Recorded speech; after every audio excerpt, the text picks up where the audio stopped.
Bismillahirrahmanirrahim. Assalamualaikum warahmatullahi wabarakatuh. Saya KA Alice Jiman dan hari ini saya akan terangkan 5 kelebihan Tun Wow berbanding dengan telco-telco yang lain.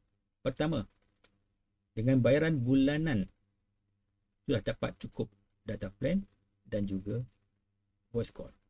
Contoh, bayar RM35 dapat 70 GB. Bayar RM60 dapat 275 GB. Cukup. Cukup dah. Tak jauh beza dengan apa yang ditawarkan oleh telco-telco lain. Itu pertama.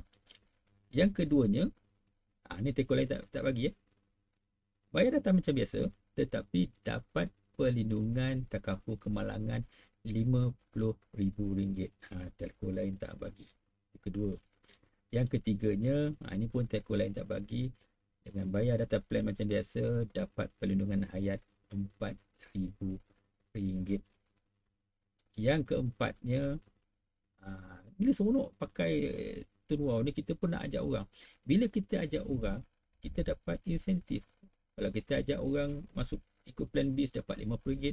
Kalau kita ajak orang masuk plan pro, kita dapat RM15. Kalau kita dapat ajak orang masuk ikut plan light, kita dapat RM9. Telco lain tak bagi. Dan yang last kali, yang kelima, kalau kawan yang kita ajak tadi bayar data plan setiap bulan, mestilah kalau dia dah ada SIM tu, memanglah setiap bulan dia akan beli data.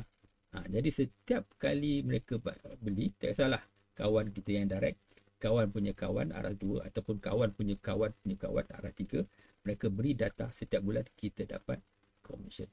Kalau kira-kira tu banyak tu. Nanti lain video saya ceritakan berapakah pendapatan yang kita boleh dapat kalau kita ada ramai rangkaian di bawah kita. Jadi telco lain tak ada bagi macam ni. Jadi kenapa kita nak rugi tiap-tiap bulan, belanja hangus, kalau kita boleh untung dengan Tun Wow. Jadi tuan-tuan dan puan, fikirkan. Assalamualaikum warahmatullahi wabarakatuh.